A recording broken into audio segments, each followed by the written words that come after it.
All right. This one takes place in Wisconsin. And this actually comes from an officer in the Department of Natural Resources. Okay, so while working for the Wisconsin Department of Natural Resources in 2017, I was assigned to investigate sightings of a particular deer in the South Kettle Moraine State Forest along the Ice Age National Scenic Trail. The description suggested the deer suffered from chronic wasting disease. There were 3 different reports, each stating that the deer was malnourished, severely injured, and had a terrible odor. My first thought was the deer had been wounded and that gangrene had probably set in. The part of the trail where the deer was reported was difficult to access with a vehicle, so I ended up hiking. The sightings were near one of the public shelters. The most recent report was made about 24 hours previous. I reached the shelter just as the thunderstorm began to roll in. I looked around quickly for the deer, but the rain started to fall heavily and I decided to wait it out in the shelter. The shelters in this area of the park are more like little cabins and used by backpackers. Took off my backpack and sat down. I was soon overcome by the stench of rotting flesh. Came out of nowhere. It was so strong that I was nearly gagging. I looked around the interior of the shelter to see if I could find the source. Then I thought I saw something move past the doorway, but when I peeked outside, there was nothing. The stench then disappeared as quickly as it had manifested. I waited in the shelter for maybe about another 30 minutes. The storm hadn't let up, but the stench suddenly returned. I didn't know what was going on, but I knew there was something terribly wrong. Can't explain how I knew, I just knew. I then heard something scrape against the side of the shelter. It was loud. I looked out through the window and I saw what looked like to be white antlers. Now that didn't make any sense at all. It was early summer here in Wisconsin, and bucks don't start growing their antlers until much later in the season. If they were early, they would still be covered with felt. I figured this must be the injured deer, and it certainly smelled like it was on death's door. Tried to get a better look out the window, but the animal appeared to be moving towards the door of the shelter. Whatever it was, I was about to see it soon enough. Couldn't shake the feeling that there was something off about this whole situation. I removed the gun, 12 gauge loaded with slugs I had packed to dispatch the deer. I pointed at the door and I waited. The doorway was dark because of the storm, but I could still see well enough to know that the creature that walked into view wasn't an old, injured deer. It's about twice the size of a full-grown male whitetail, and its body was absolutely skeletal. Its fur was long and straight, like the kind of long hair you find on a dog. The parts were missing fur completely. But the worst part was the head was like a skull. No hair, barely any skin, just bone with antlers attached. I didn't see any eyes in the sockets. I could see it had a tongue in its jaw, and its teeth looked like those of a deer, but the lower jaw didn't appear to hang on by much. I didn't know what the thing was. I was standing there in that dark, rain-soaked doorway, and I fired at it. I hit that creature 3 times center mass, and it ran away. It was weird because it didn't fall down and didn't even falter where I ran. I waited another hour for the storm to pass by before hiking out of there. I have never been so scared in my life.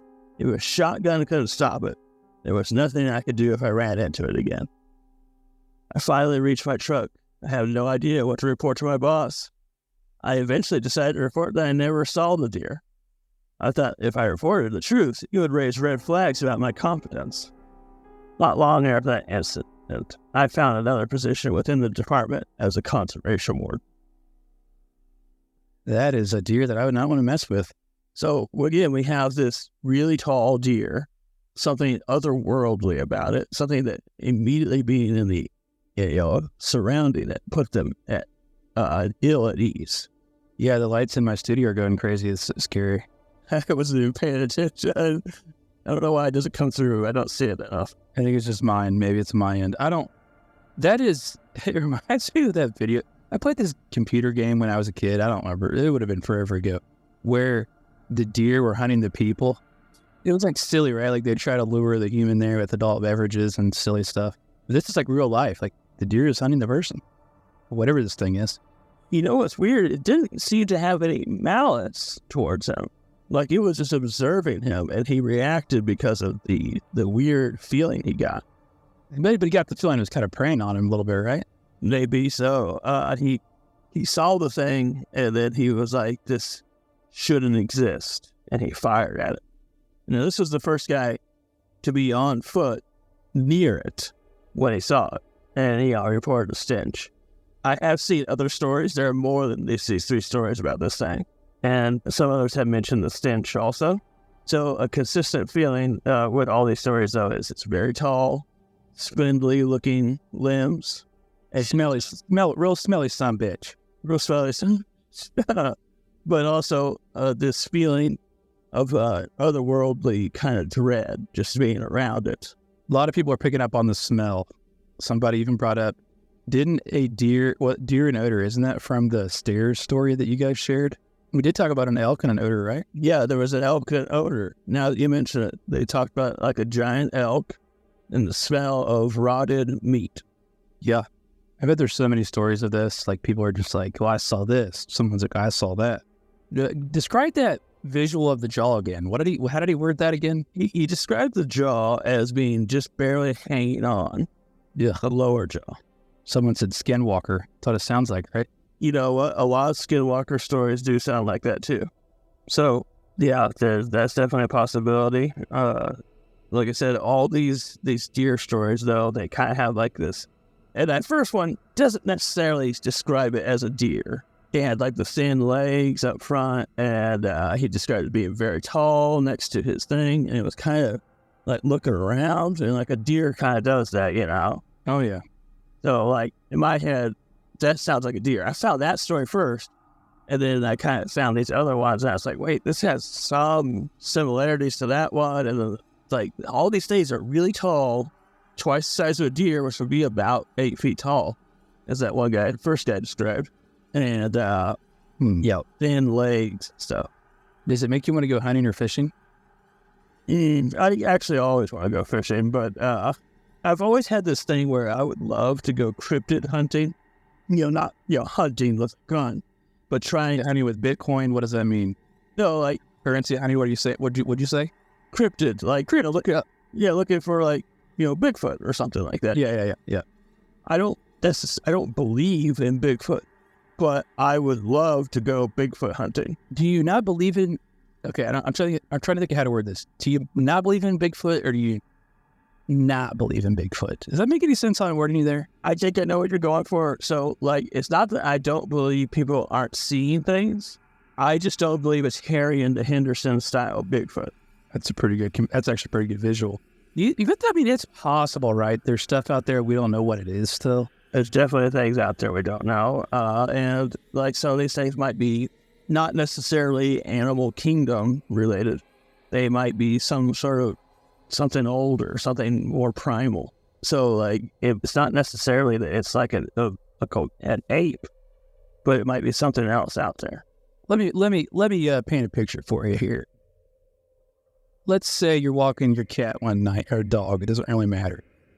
You're walking your dog down a dark street, little woods nearby, and which version of this story is most scary to you? If it jumped, like, all 3 stories that you shared, which version would you least want to encounter, and why?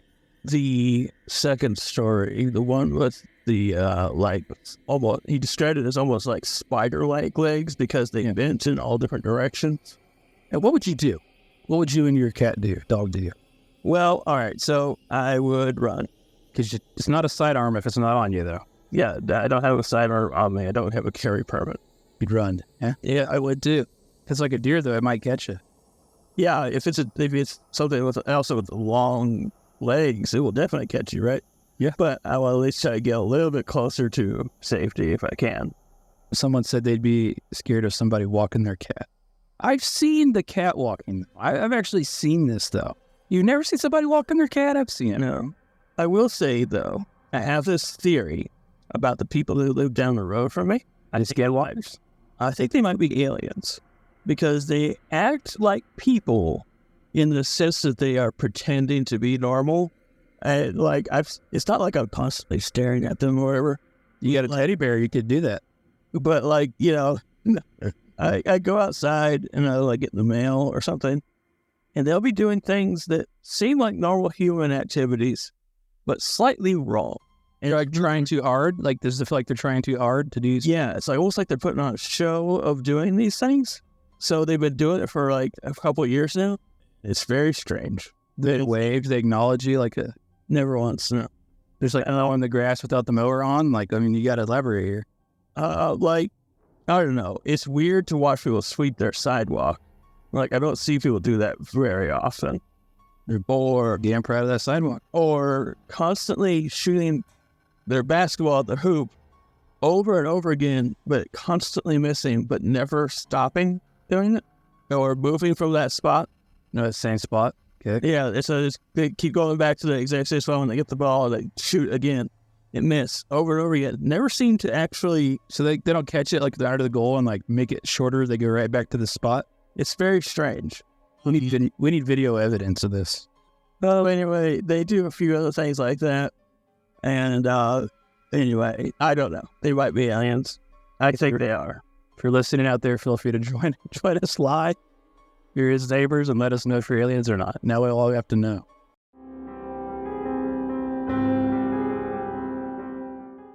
Jeff Townsend Media. CG, good night.